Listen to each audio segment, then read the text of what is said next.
احمد رضا خان فاضل بریلوی نے بھی اپنی کتاب سبحان الصبح میں بیشتر مقامات پر وہابیوں کا خدا یہ کرتا ہے، وہابیوں کا خدا وہ کرتا ہے جیسے جملوں کا استعمال کر کے الگ الگ خدا کا تصور کرایا ہے۔ منشا جو بھی رہی ہو، اس طرح کے جملوں کا استعمال شرک کی طرف اشارہ کرتا ہے۔ اللہ کہے گا کہ تو نے اس کے روپ میں دیکھا تھا نا مجھے، تو اس کے روپ کے اوپر جو ہے ہم نے اتنے پردے ڈالے تھے، تو تو نے ہم کو جو ہے 20% دیکھا۔ اچھا، پھر ایک آدمی کہے گا میں نے بھی دیکھا تھا آپ کو۔ اچھا جی، تو نے کس کے روپ میں دیکھا؟ تو نے اس کے روپ میں دیکھا۔ تو اللہ فرمائے گا ٹھیک ہے، تو نے پھر مجھے 40% دیکھا اگر اس کے روپ میں دیکھا تو۔ پھر ایک اور آئے گا کہے گا میں نے محمد کے روپ میں دیکھا، تو اللہ کہے گا پھر تو نے مجھے 50% دیکھا۔ قسم کھاؤ، میں کھاتا ہوں قسم، جس نے اللہ کو گوہر شاہی کے روپ میں دیکھا اس نے 100% دیکھا۔ مشکوکیت کا ایک اور نمونہ انجینئر محمد علی مرزا کے اس زاویے میں نظر آتا ہے کہ مرنے سے پہلے اے مسلمان کر لے اس پہ غور، کتابوں کا خدا اور ہے، بابوں کا خدا اور۔ السلام علیکم ورحمۃ اللہ وبرکاتہ۔ ناظرین کرام، اللہ کے وجود کا مسئلہ صدیوں سے عظیم مفکرین کی ذہنی ورزش کا مرکز رہا ہے۔ اللہ پر ایمان رکھنے والے اس بات پر پوری طرح متفق نظر آتے ہیں کہ محدود انسانی عقل لامحدود خدا کے وجود کو جو ہمیشہ سے ہے اور ہمیشہ رہنے والا ہے، مثالوں کے ذریعے سمجھا جا سکتا ہے۔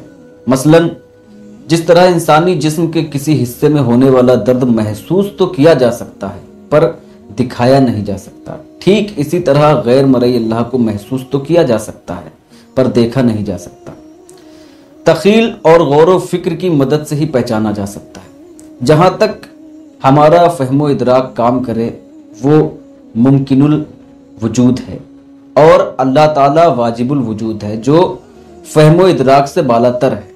اللہ کے وجود کے متعلق ہلکی سی بھی مشکوکیت کفر و شرک کے دروازے کھول دیتی ہے۔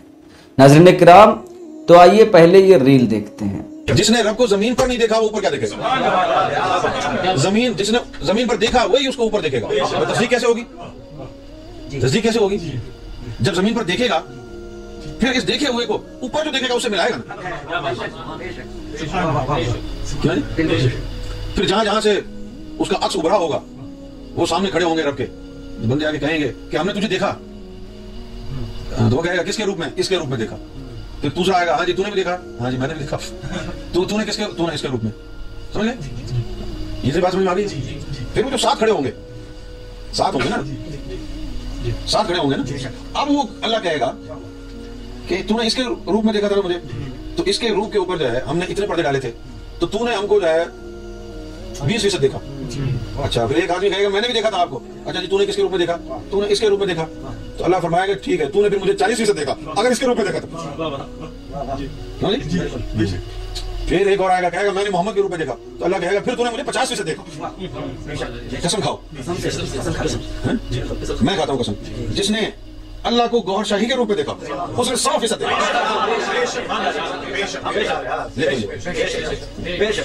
روپ اس کا ہوا لیکن وہ منعکس پورا نہیں کر سکتے تھے نا، مخلوق تھے نا، مخلوق خالق کو پورا منعکس نہیں کر سکتی، اتنی طاقت نہیں تھی۔ اگر رب بھی کسی کو ملے گا پورا 100% تو وہ رب الارباب کے در سے مل سکتا ہے بس۔ اگر کسی کو پورا عرفان رب کا ملے گا نا، اس دنیا میں گوہر شاہی کے ہی قدموں سے ملے گا۔ یہ راز کی بات ہے، یہ راز کی بات ہے۔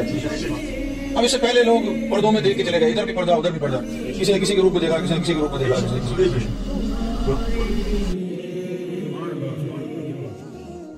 سورۃ الحدید کی آیت نمبر 3 کو دیکھتے ہیں۔ اس آیت میں بتایا گیا ہے کہ اللہ تعالیٰ ظاہر بھی ہے اور مخفی بھی۔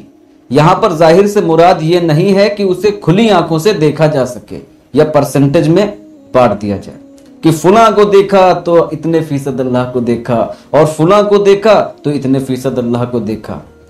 یہی عقیدہ تو ہمارے ہمسایوں کا بھی ہے، ان کے یہاں بھی خدا زمین پر آ کر تمام کام انجام دیتا ہے۔ یہ جاہلانہ فکر ہے جو شرک کے زمرے میں آتی ہے۔ قرآن کے اعتبار سے مشرکین کو 5 اقسام میں تقسیم کیا گیا ہے: ملائکہ پرستی، جنات پرستی، کواکب پرستی، آبا پرستی اور خود پرستی۔ تھا کیا؟ کوئی فرشتوں کو خدا سمجھتا تھا، کوئی جناتوں کو، کوئی ستاروں کی پرستش میں مشغول تھا، کوئی آگ اور حجر و شجر کی، کوئی اپنے آبا کو خدا مانتا تھا اور کوئی تو خود کو خدا کا درجہ دے کر حکم صادر کرتا تھا۔ آج بھی کچھ حالات اسی طرح کے ہیں کہ اپنے بزرگوں کو خدا کہنے میں دریغ نہیں کرتے۔ عبدالعلیم آسی غازی پوری کا شعر اس عقیدے کی تائید کرتا ہے، وہی جو مستوی عرش تھا خدا ہو کر، وہی جو مستوی عرش تھا خدا ہو کر، اتر پڑا ہے مدینے میں مصطفیٰ ہو کر، اتر پڑا ہے مدینے میں مصطفیٰ ہو کر۔ اور بعض غالیوں کا تو حال ہی مت پوچھئے، وہ تو نصوص قرآن و سنت کو طاق میں رکھ دیتے ہیں، اس کی برید کرنے میں بھی دریغ نہیں کرتے، طاغوت اور اوہام پرستی سے بھی باز نہیں آتے۔ اگر ہم سورہ اخلاص کی آخری آیت کا ترجمہ کریں تو معلوم ہوتا ہے کہ اللہ کا کوئی ہمسر نہیں، اس کے مثل کوئی نہیں۔ پھر ہم یہ گمان کیسے کر سکتے ہیں کہ فلاں بزرگ اس جیسا ہے یا اس کی مثل ہے؟ وہ تو اللہ ہے۔ ہم اپنی بیوی کو یہ نہیں کہہ سکتے ہیں کہ وہ میری ماں کی جیسی ہے مگر ماں نہیں ہے، نکاح ساقط ہو جائے گا۔ پھر اللہ تعالیٰ کے لیے اس طرح کا گمان، غور کریں کیا کیا ساقط ہو جائے گا۔ مشکوکیت کا ایک اور نمونہ انجینئر محمد علی مرزا کے اس زاویے میں نظر آتا ہے۔ وہ کہتے ہیں کہ مرنے سے پہلے اے مسلمان اس پر کر لے غور، بابوں کا خدا اور ہے کتابوں کا خدا اور۔ چونکہ یہ شعر بڑے وثوق کے ساتھ پڑھا جا رہا ہے، خدائے واحد لا شریک کو دو جگہ تقسیم کیا جا رہا ہے، ذہن میں یہ خیال آتے ہی شرک کا اطلاق ہوتا ہے۔ علامہ ادیم مکن پوری رحمۃ اللہ علیہ کا یہ شعر شاید ان کی گفتگو کے لیے مناسب رہے گا۔ لب حضور سے نکلی ہوئی جو بات نہ ہو، زمانہ لاکھ کہے معتبر نہیں ہوتی۔ احمد رضا خان فاضل بریلوی نے بھی اپنی کتاب سبحان الصبح میں بیشتر مقامات پر وہابیوں کا خدا یہ کرتا ہے، وہابیوں کا خدا وہ کرتا ہے جیسے جملوں کا استعمال کر کے الگ الگ خدا کا تصور کرایا ہے۔ منشا جو بھی رہی ہو، اس طرح کے جملوں کا استعمال شرک کی طرف اشارہ کرتا ہے۔ اب جہاں تک اللہ تعالیٰ کے دیکھنے کی بات ہے تو اعراف کی آیت نمبر 143 پر چلتے ہیں، جہاں حضرت موسیٰ علیہ السلام نے رب ارنی کہہ کر اللہ تعالیٰ کے دیدار کی خواہش ظاہر کی تھی۔ اس پر اللہ تعالیٰ نے علن ترانی کہہ کر اعلان کر دیا کہ اللہ کو نہیں دیکھا جا سکتا ہے۔ یہ حجابات تو محشر میں ہی ہٹائے جائیں گے۔ چلیے مسلم شریف کی حدیث نمبر پر بھی تائرانہ نظر ڈالتے چلیں۔ حضرت ابو ذر رضی اللہ عنہ نے حضور صلی اللہ علیہ وسلم سے دریافت کیا، کیا آپ نے اپنے رب کو دیکھا؟ فرمایا رسول صلی اللہ علیہ وسلم نے، وہ نور ہے، میں اسے کہاں سے دیکھوں؟ اسی ضمن میں سورۃ الانعام کی آیت نمبر 103 میں کہا گیا ہے کہ اللہ کو تو کسی کی نگاہ محیط نہیں ہو سکتی۔ اگر ہم مشکات کی حدیث نمبر 748 کا ذکر کریں تو ہم دیکھتے ہیں کہ فرمایا رسول صلی اللہ علیہ وسلم نے، جب نیند مجھ پر غالب آ گئی تب میں نے اپنے رب کو بہترین صورت میں دیکھا، میں نے اس کی انگلیوں کے پوروں کی ٹھنڈک اپنے قلب اور صدر میں محسوس کی۔ اس حدیث شریف میں کھلی آنکھوں سے دیکھنے کا ذکر نہیں ہے۔ ماسوا اس کے بخاری کی حدیث نمبر 4855 پر بھی تبصرہ کر لیتے ہیں۔ اس حدیث شریف میں حضرت عائشہ سلام اللہ علیہ سے دریافت کیا گیا، کیا حضور صلی اللہ علیہ وسلم نے معراج کی رات اپنے رب کو دیکھا تھا؟ حضرت عائشہ سلام اللہ علیہ فرماتی ہیں، جو شخص بھی تم میں سے یہ 3 باتیں بیان کرے وہ جھوٹا ہے۔ رسول صلی اللہ علیہ وسلم نے معراج میں اپنے رب کو دیکھا تھا، محمد صلی اللہ علیہ وسلم آنے والے کل کی بات جانتے تھے، حضرت صلی اللہ علیہ وسلم نے تبلیغ دین میں کوئی بات چھپائی تھی۔